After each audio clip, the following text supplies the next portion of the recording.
सत्ता की लालच और सनातन धर्म के विरोध में सत्ताधारी इतने ज्यादा उत्सुक हो जाते हैं कि किसी का अपमान करने से पीछे नहीं हटते।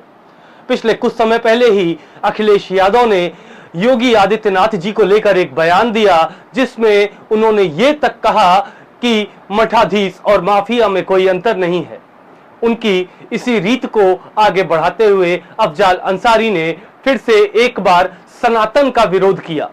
नमस्कार दोस्तों, मैं अवनीश मिश्रा और आप देख रहे हैं ग्राउंड जीरो भारत। अफजाल अंसारी और समाजवादी पार्टी के ऐसे बयानों को लेकर आज हम बात करने के लिए आए हुए मनकामनेश्वर मंदिर के महंत जी दिव्यागिरी जी के पास। महाराज जी, हमारे चैनल पे आपका बहुत बहुत स्वागत है। मैं सबसे पहला सवाल तो आपसे ये करना चाहूंगा कि सत्ता की लालच में आकर क्या सनातन धर्म पर ऐसी टिप्पणियां करना कहीं से भी उचित रहता है? देखिए, सत्ता में बने रहने के लिए हो सकता है कि जो बयानबाजी आप कर रहे हो वो आपको लाइमलाइट में ले आए या आप सुर्खियों में बने रहें, परंतु इतना अवश्य सोचना चाहिए कि सनातन और संत का अपमान न करें। उन पर कोई जो टीका टिप्पणी अभद्र तरीके से होती है वो बिल्कुल नहीं होनी चाहिए। मुझे लगता है ये उनको माफ़ी मांगनी चाहिए संतों से, क्योंकि संतों पे आप टिप्पणी कर रहे हैं तो एक बात हमेशा ध्यान रखिए कि जब भी हिंदू धर्म में आप उत्पन्न तो हुए हैं तो आपका संबंध भी पूजा पाठ से होता है। भले आप कितनी भी अभद्र टिप्पणियां करें, कुछ भी करें, पाठ पूजा या उनसे संबंधित आपके घर में भी कार्य होते होंगे, और जब होता होगा तो बगैर आपके गोत्र ऐसा उच्चारण पूजन में आपके संकल्प के बगैर तो अधूरा है। तो संकल्प में संतों की ही परंपरा का आपका गोत्र आता है। अगर आप कुछ अभद्रता के साथ में टिप्पणी कर रहे हैं या कुछ ऐसा अभद्र वाणी का इस्तेमाल कर रहे हैं, यानी आप अपने पूर्वजों को गाली दे रहे हैं।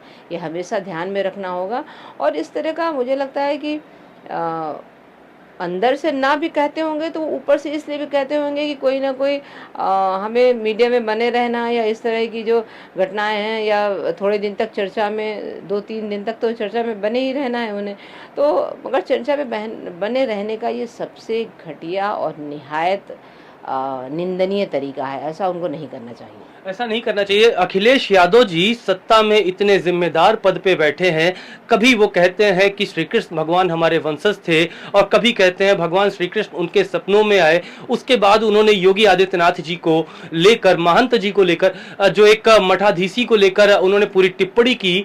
ये क्या उचित है? इसको लेकर अखिलेश यादव की बयानबाजी को लेकर आप क्या कहना चाहेंगी? मुझे तो लगता है जो राजनीति का अब स्वरूप दिख रहा है, मैंने तो पूर्व में भी, क्योंकि हम लोग तो इतने वर्षों से पढ़ और देख रहे हैं, कभी इस तरह की टीका टिप्पणी नहीं होती थी और इस तरह की भाषा का इस्तेमाल नहीं होता, चाहे वो सत्ता में हो चाहे विपक्ष में हो।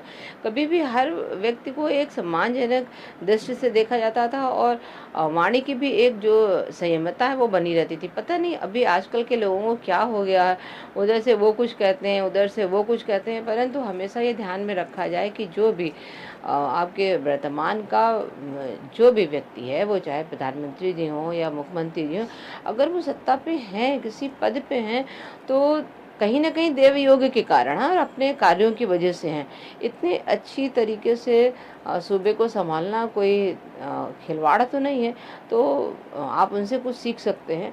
अगर नहीं भी सीखना है तो आप टीका टिप्पणी इस तरह की वाणी के साथ में बिल्कुल नहीं होनी चाहिए। महाराज जी, आपने बोला कि इतने अच्छे से महाराज जी ने सूबे को संभाला।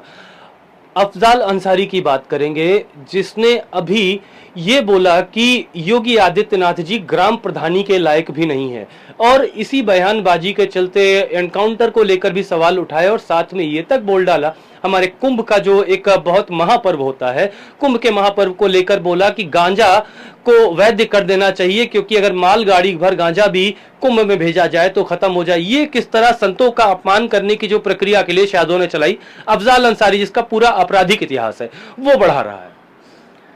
देखिए, आप सामान्य भाषा में, आप चाहे अपराधी हैं या आप सामान्य हैं या आप सामान्य गृहस्थ हैं या एक सामान्य नागरिक हैं, आपको संतों पे टीका टिप्पणी करते तो बिल्कुल शोभा नहीं देता है।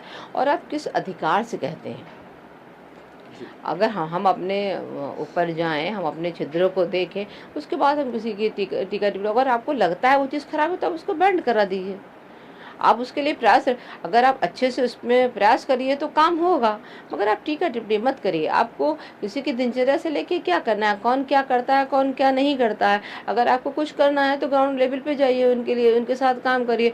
और संतों की भूमिका तो आज़ादी से लेके हर एक सामाजिक उन विषयों पे रही है जो शायद ही आम व्यक्ति क्या करेगा, आम राजनीतिक व्यक्ति क्या करेगा।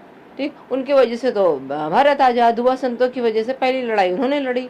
आप किस मुख से उनकी बुराइयां करते हैं, मुझे तो बिल्कुल समझ नहीं आता किस घटिया मानसिकता के साथ में राजनीति होती है, क्या अंदर भाव होते हैं, क्या प्रदर्शन होता है। और अब तो सारी कैटेगरीज को व्यक्ति लांग रहा है, अब संतों पे भी टीका टिप्पणी कर रही है, ये बहुत ही अशोभनीय है। मुझे लगता है इनको माफ़ी मांगना चाहिए। महाराज जी, एक कहावत है कि सूप तो सूप, चलनी भी बोले जिसके 72 छेद। अफजाल अंसारी के अगर पूरे पारिवारिक इतिहास को देखा जाए, मुख्तार अंसारी को देखा जाए, तो इन लोगों के खिलाफ इतने हत्या, अपहरण और तरह तरह के मुकदमे हैं इन लोगों के खिलाफ। और जो यूपी में एनकाउंटर हो रहे हैं, इसको लेकर ये लोग जब सवाल उठाते हैं, तब इन लोगों की क्या मानसिकता रहती है आपके नजरिए से? क्या देखिए, हमें लगता है भैया हाथी अपने रास्ते से गुजरता रहता है, कुत्ते भौंकते रहते हैं, उसका बहुत कोई फ़र्क नहीं पड़ता है। परंतु हाँ, ये हमारे जो एक हमारी एक सामाजिक एक ढांचा है, उसमें इस तरह के लोग फिट नहीं होते हैं। और इस तरह बिल्कुल भी शोभा ही नहीं देता है कि आप किसी भी तरीके से, आप आम व्यक्ति पे टीका टिप्पणी करने लायक नहीं है, तो आप संतों पे क्यों टिप्पणी करते हैं इस तरह की। और जब जानते हैं कि अच्छा, उनको ये मालूम है कि हम ऐसा कुछ कहेंगे तो हम 3 4 5 दिन तक मीडिया में बने रहेंगे, शायद उनका ये प्रोपेगेंडा है। लेकिन कभी इस्लाम धर्म को लेकर, मैं खुले शब्दों में कहूंगा, इस्लाम धर्म को लेकर ऐसी कोई टिप्पणी करता है तो उस पर फतवा जारी हो जाता है। लेकिन जब बात सनातन की आती है तो आजकल सनातन के बारे में ना ज्ञान है, ना किसी तरह की जानकारी है, लेकिन सब के सब अपने में बहुत बड़े वेद ज्ञाता बन जाते हैं। इसको लेकर आप क्या कहना चाहेंगी? क्या इन लोगों को वास्तविकता में पहले सनातन धर्म का और सनातन के वेदों को समझ जरूरी है? एक्चुअल में सनातन धर्म और संत इतने सहिष्णु हैं, उनको मालूम है कि हम एक थप्पड़ वो मारेंगे तो हम दूसरा बढ़ा देंगे, उनको ये मालूम है। अगर उनको ये मालूम हो कि एक थप्पड़ पे सर अलग कर दिया जाएगा तो कोई भी बोलने से चूक जाएगा। ठीक, और कोई भी हिम्मत नहीं करेगा। उनको मालूम है कि संत पे आप टीका टिप्पणी करिए, जितने विधर्मी एक साथ खड़े हो जाएंगे और कहेंगे हाँ हाँ सही है, ऐसा नहीं होना चाहिए, कुंभों में ऐसा नहीं होता है, गांजा नहीं होना चाहिए, ऐसे कहेंगे। आप किसी अन्य धर्म पे करिए ना, करके देखिए, फिर आपका क्या हासिल होता है। आप राजनीति में रहते हैं कि इस धरती पर नहीं रह जाते हैं आप। मगर ठीक है, जो सहिष्णु है उसको इतना मत लचीला मत समझिए कि इतना हिलाइए कि आप खुद ही टूट के भस्म हो जाइए। सनातन धर्म के लोगों को ऐसी बयानबाजी का विरोध कैसे प्रकट करना चाहिए? देखिए, कोई वैसा पुख्ता बात नहीं, मगर मुझे लगता है कि हमारे मुख्यमंत्री जी जो उत्तर प्रदेश के हैं, योगी जी, वो अच्छे से इनको जवाब देने के लायक है। और वो वही अच्छा से इस निर्णय पे भी इनको पहुंचा देंगे कि संतों का अपमान क्या होता है। क्योंकि देखिए, वो अपनी खुन्नस किसी न किसी रूप में निकालेंगे। हम लोग तो चींटी को भी ना मारने का, गाय को भी ना मारने के पक्ष में है, तो हम मनुष्यों को कैसे मारने की वो कर सकते हैं। ठीक, हम जिस धर्म में, हमारा धर्म ये बिल्कुल भी अलाउ नहीं करता है कि हम उनकी टिप्पणी का किसी गलत तरीके से जवाब दें। हम सहिष्णु हैं, सहिष्णु रहेंगे, परंतु उनको, जो हमारे मुख्यमंत्री जी हैं, मुझे लगता है कि वो उनको कठोर से कठोर दंड देने के अधिकारी हैं और वो अवश्य ऐसा करेंगे। महाराज जी, पिछले कुछ समय से, अब इसे थोड़ा हटेंगे, पिछले कुछ समय से एक विवाद बड़ा खुल के सामने आया है। एक बहुत ही भव्य और प्राचीन मंदिर के प्रसाद में मिलावट के नाम पर, जहां पर घी को सस्ते दामों पे खरीदने के चक्कर में मछली और सूअर की चर्बी जैसी, हमें जानकारी है, ऐसी चीज़ें मिलाई जा रही थी। इसको लेकर क्या कहना चाहेंगी? क्या ये सनातन धर्म का अपमान है और साथ ही साथ हमारे धर्म को गंदा करने का प्रयास किया जा रहा है? जी बिल्कुल, देखिए, भ्रष्टाचार की जो सीमाएं हैं वो सारी लांघ ली गई, थोड़े से लाभ और हानि के उद्देश्य से। परंतु मुझे लगता है कि जो जहाँ पे भी किसी भी पर्सन से आप कोई भी मिलावट करते हैं, ठीक है, भगवान का भोग तो शायद सूक्ष्म रूप से कुछ परसेंट में ही निकलता होगा मंदिरों में, परंतु बाकी आपके पास रहता है, आपके घर जाता है। आप कहीं भी खाद्य पदार्थ में कहीं भी किसी भी टाइप की अगर मिलावट कर रहे हैं तो आपके शरीर पे पहले उसका प्रभाव दिखेगा। भगवान में तो आपने अर्पित कर दिया, उनका कुछ नहीं जाएगा, ना ही उनको नुकसान करने वाला है, ना ही आप उनको कुछ दे पाएंगे। सारा कुछ नहीं कर दिया हुआ है तो आप क्या उनको देंगे? हाँ ठीक है, अपनी आप भावना की पूर्ति के लिए आप कुछ भी चढ़ाते हैं। तो ये अवश्य आपका ध्यान रहे कि जिस खाद्य सामग्री की मिलावट से आप उनको अर्पण कर रहे हैं वो आपके परिवार में जाएगा और समाज में जाएगा। ये आपको सोचना है कि उसमें मिलावट क्या है। अगर हम शाकाहार को अपनाते हैं तो बेहतर है। हम हिंदू धर्म में पैदा हुए हैं तो हमें लगता है कि उसी को प्रमोट करना चाहिए और हर व्यक्ति उसको मानता है। अगर मांसाहार के तत्व आ रहे हैं तो मुझे लगता है कि उन चीज़ों को बैंड होना चाहिए, बंद होना चाहिए और बहुत पुख्ता, चाहे वो सरकार हो चाहे प्रशासन हो। मेरा तो अनुरोध रहेगा जहाँ पे भी ये घटना हुई जो इसमें लिप्त थे उनको फांसी हो और हर जगह जो भी खाद्य सामग्रियाँ हों सबकी जांच हो समय समय पे। क्योंकि जब मामला होता है तो तुरंत जांच हो जाती है, फिर बाद में ठंडे बस्ते में चला जाता है, फिर मिलावट होने लगती है। तो बीच बीच में साप्ताहिक हो या मासिक को जांचें बनी रहें तो मुझे लगता है आपका स्वास्थ्य, अन्य लोगों का स्वास्थ्य बचा रहेगा।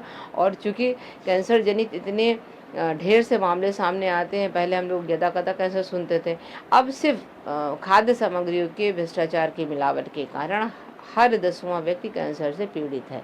और एक डब्ल्यूएचओ की रिपोर्ट भी कुछ वर्ष के पहले की थी कि जो हमारी डेयरी प्रोडक्ट हैं या दूध, इनमें अगर मिलावट नहीं रोकी गई 2025 में कैंसर के सबसे अधिक मामले भारत में होंगे।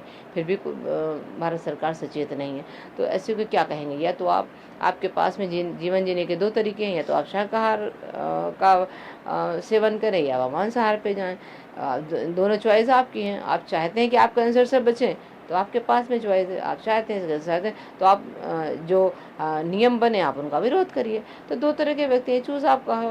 आपको ही अपनी मानसिकता पे ये स्टैंडर्ड तय करना पड़ेगा कि आपके लिए क्या उचित है। महाराज जी, आपने जैसा कहा 2 तरह के व्यक्ति हैं। समाज, देखिए सरकार की ज़िम्मेदारी तो बनती है, हमारे सामाजिक लोगों, आम लोगों की भी ज़िम्मेदारी होती है, क्योंकि आजकल जो खाद्य पदार्थ सड़कों पर बिक रहे हैं फ़ास्ट फ़ूड के नाम पर, उसमें भी बहुत ही लोकल तरह की सामग्री और ज़हरीले पदार्थों का प्रयोग किया जा रहा है। जनता को लेकर आप क्या संदेश देना चाहेंगी? देखिए, ईश्वर ने 2 चीज़ तो पहले से ही बिल्कुल फिक्स कर रखी है, जन्म और मृत्यु। बीच का जो पोर्शन है वो मानव को दिमाग दे रखा है उसने, आपकी सामाजिक जिम्मेदारी दे रखी है, आपकी व्यवहारिक जिम्मेदारी का, और आपका जो अपना विवेक है उसको कैसे आप यूज़ करके उस टाइम पीरियड को जीते हैं, ये आपके ऊपर होना चाहिए। आप भ्रष्टाचार मिलावट में करते हैं, संबंधों में करते हैं, धन में करते हैं, कैसे करते हैं, ये सब कुछ आप पे डिपेंड है। तो आपको सोचना होगा और आपको तय करना होगा कि हमें ये खाना है, ये नहीं खाना है। इस दुनिया में तो तरह तरह के नाना प्रकार की सामग्रियाँ हैं, आप तो तय करिए कि आपको खाना क्या है। अगर आपको भूख लगी है तो आप उसके भाई, पहले भी तो लंबे लंबे सफर चारों तीर्थ व्यक्ति कैसे कर लेता था? तब तो बाहर फास्ट फूड नहीं होता था, बाहर खाने पीने की दुकानें नहीं होती थी, कैसे इतने लंबे लंबे सफर कर लेता था? आपको पुरानी परंपराओं पे आना पड़ेगा और उन्हीं के तरीके से जीवन यापन करेगा। जो जीवन यापन नहीं करेंगे वो मौत के घाट उतरेंगे और इतनी बुरी भयंकर बीमारियों के साथ में उनका अंत होगा। तो चॉइस आपकी है। महाराज जी, आपकी पढ़ाई मेडिकल से संबंधित रही है, हमारी जो जानकारी है पैथोलॉजिस्ट में, आपने भी अपने मंदिर के बाहर ये भक्तगणों से अनुरोध किया है कि यहाँ का प्रसाद ना खरीदें, अपने घरों से लेके आएं। इसको लेकर क्या कुछ कहना चाहेंगी? क्या यहाँ के व्यापारियों पर उसका असर पड़ेगा नहीं?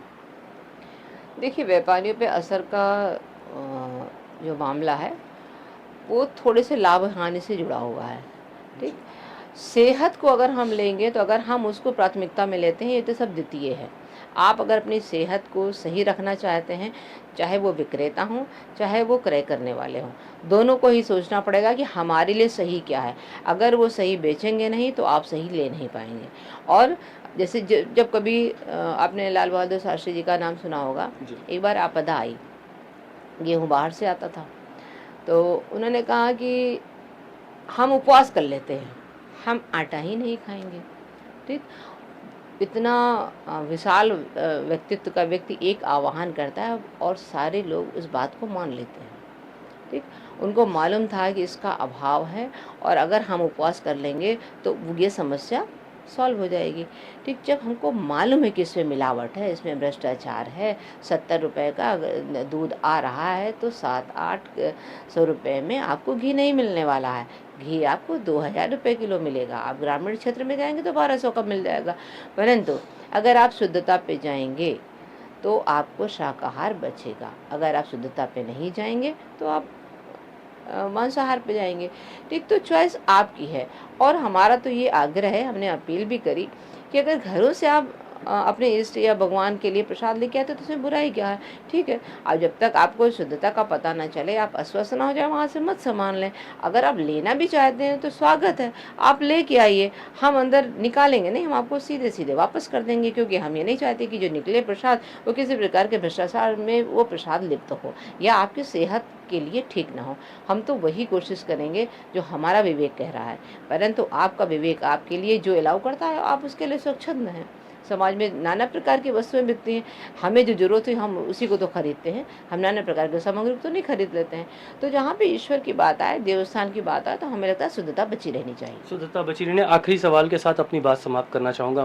महाराज जी, मैं चाहूँगा कि हमारे दर्शकों को क्या संदेश देना चाहेंगे? आजकल की राजनीति की वजह से आपसी सौहार्द बहुत बुरी तरीके से खराब हो रहा है, लोगों की सोच कहीं ना कहीं विकृत होती जा रही है, और इसको लेकर आप क्या संदेश देना चाहेंगे फिर से हमारे दर्शकों को?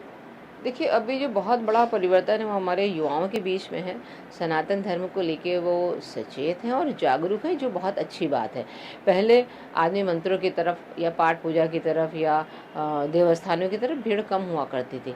आज वो जागरूक हैं इस बात को लेके कि हमारा हिंदू धर्म क्या है, तो ये अच्छी बात है।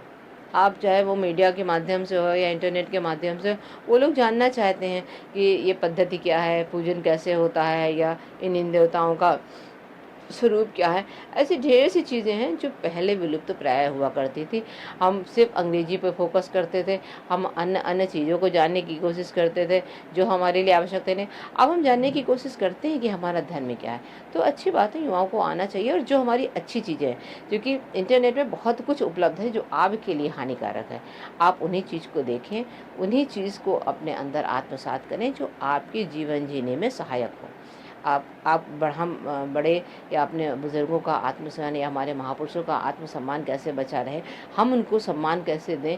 हमारी जो आज़ादी में जितने हमारे महापुरुष शामिल थे, हम उनको पढ़ें, उनकी जीवनी को पढ़ें। अन्य इतनी ढेर सी वस्तुएं आपको पढ़ने और पाठन के लिए मिल जाएंगी कि बहुत ही आवश्यक है सब कुछ जानने के लिए। तो युवा इस पे फोकस करें, ना कि अन्य दूसरे पक्ष पे जाए। लड़ाई देंगे, राजनीति, ये सब होती रहेगी। हाँ, स्वरूप उसके बदलते रहते हैं। आप धैर्यवान रहें, तटस्थ रहें, अपने धर्म को ऊपर ले जाने के लिए अग्रसर रहें। मैं अब ये कहना चाहूँगा कि मैं रेगिस्तान से का इतिहास रखने वालों के ऊपर तो कोई टीका टिप्पणी नहीं करूँगा, लेकिन महाराज जी ने जैसा कहा कि जन्म जन्म की खोज बताए, राम से चल के राम पे आए, तो आज के युवाओं को, आज के लोगों को अपने धर्म, अपने मज़हब को बाकायदा समझने की बहुत ज़्यादा ज़रूरत है, क्योंकि अगर हम अपना इतिहास भूलते हैं तो हम अपना भविष्य खराब कर लेंगे। यहीं से मैं अपनी बात को समाप्त करता हूं। मैं अवनीश मिश्रा, ग्राउंड ज़ीरो भारत, लखनऊ।